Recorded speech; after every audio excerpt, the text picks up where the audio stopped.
سے اہل کتاب اپنے دل کی جلن سے یہ چاہتے ہیں کہ ایمان لا چکنے کے بعد تم کو پھر کافر بنا دیں، حالانکہ ان پر حق ظاہر ہو چکا ہے۔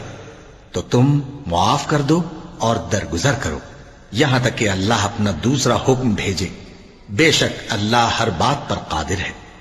اور نماز ادا کرتے رہو اور زکوٰۃ دیتے رہو، اور جو بھلائی اپنے لیے آگے بھیج رکھو گے اس کو اللہ کے ہاں پالو گے۔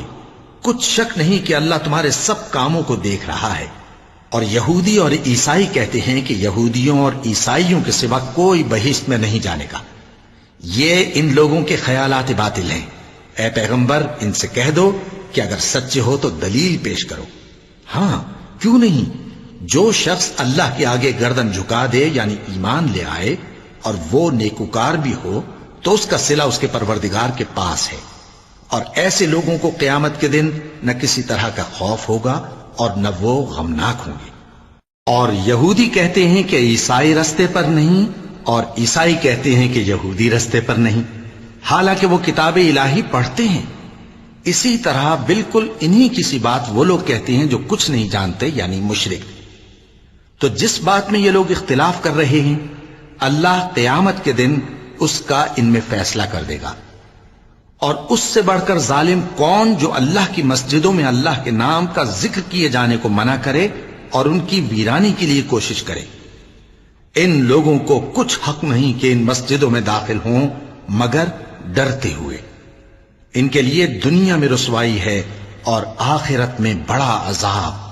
اور مشرق اور مغرب سب اللہ ہی کا ہے، تو جدھر بھی تم رخ کرو ادھر ہی اللہ کی ذات ہے، بے شک اللہ صاحب وسعت ہے، باخبر ہے۔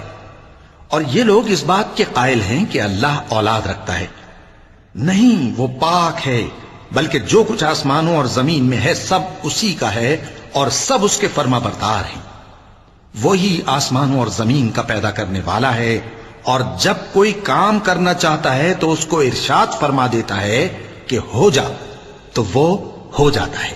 اور جو لوگ کچھ نہیں جانتے یعنی مشرک، وہ کہتے ہیں کہ اللہ ہم سے کلام کیوں نہیں کرتا یا ہمارے پاس کوئی نشانی کیوں نہیں آتی۔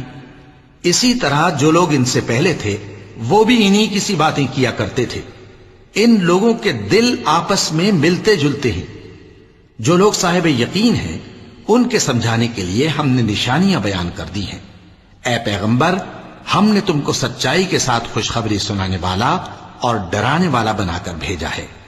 اور اہل دوزخ کے بارے میں تم سے کچھ پرسش نہیں ہوگی، اور تم سے نہ تو یہودی کبھی خوش ہوں گے اور نہ عیسائی۔